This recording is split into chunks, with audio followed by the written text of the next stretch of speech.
Okay, so we have an exponential function and it has these points on the graph. We know it has 0, 3, negative 1, 5. None of the other points are even ones, like they're not perfectly on a line, so we can't use them because we're just guessing at that point. So we know that this is the y-intercept, so that's automatically a, right?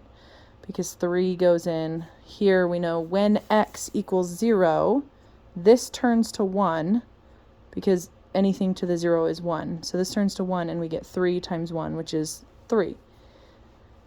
So we know that a is 3. Now let's solve for b.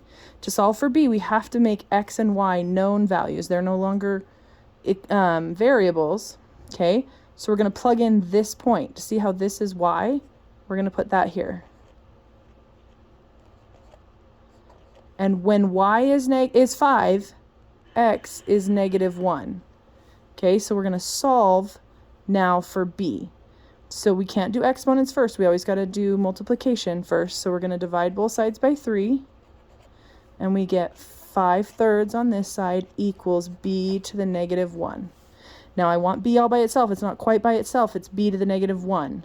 So to make this just b, I have to raise this to the negative 1 power. Because remember, when I multiply powers, or when I raise a power to a power, they multiply together. So negative 1 times negative 1 would give me positive 1. So this would give me b to the 1.